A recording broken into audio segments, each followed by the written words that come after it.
Hey, you guys. So, a while back, I did a message where I was asking the question, who is driving your car? And of course, when I'm saying your car, I'm really referring to your life. Like, who and or what is driving you? We really do need to let Jesus take the wheel. We really do need to let God be the Lord of our lives.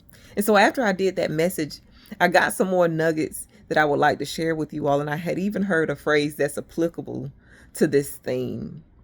And so what I began to think about is just how God is omniscient. That means all knowing.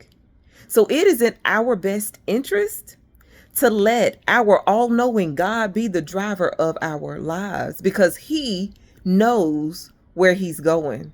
God knows what he's doing. We just need to trust him. We just need to obey him. I'll never forget there was a time where I was driving and I felt like I even had my GPS on, but I saw the vehicle in front of me and I said, well, they turning right, I'm going to turn right. And it was the wrong turn. And see, sometimes you guys, we can find ourselves following the wrong people, following the wrong trends. But if we let God be the driver of our lives, we know that he's going to be taking us to righteousness, that he's going to be driving us to holiness, that he's going to be taking us to the destination of truth. And see, that's why we have to be careful when we try to be the drivers of our lives, because that's when we can find ourselves making wrong turn after wrong turn. And then the other thing that I had heard that I was like, ooh, I need to share that was just about blind spots.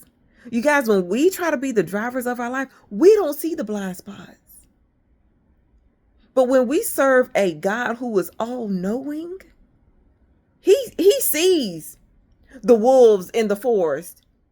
He knows the dangers ahead and behind and beside. We don't. So that's why we have to truly slide over to the passenger seat. But when we slide over to the passenger seat, we can't then try to become a passenger seat driver. Because I know there are times that I've been guilty of that. Okay, God, you sure you want me to turn left right here? You sure you want me to turn right? No, that can't be the right exit for me. Maybe that person. We need to let Jesus take the wheel and keep the wheel. And the other thing recently that I thought about was just how we can't put our feelings in the forefront. We can't let our feelings drive us, because sometimes our feelings can drive us into a ditch. And that was never where God intended us to be. Where our feelings can drive us into a place where now we are stuck and all the things that are happening is just our wheels are spinning. We can't let our feelings drive us because our feelings can lead us astray. That's why we have to let God have his way, not our feelings, not our will, but your will, God. That's what we have to say. Well, our feelings need to be in the back seat and really more so like the trunk.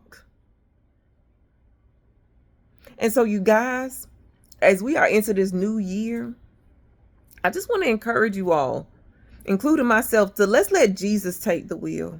Let's surrender this year to God, where we say, Lord, where would you have for me to go? Lord, what would you have for me to do? Lord, have your way. I want you to have the final say, God. I'm going to sit over here in this passenger seat. I'm going to be quiet. I'm going to be still. And I'm going to be obedient. And I'm going to trust in you, the all-knowing God, the all-powerful God, the almighty God. Let's let Jesus take and keep the wheel. Be blessed.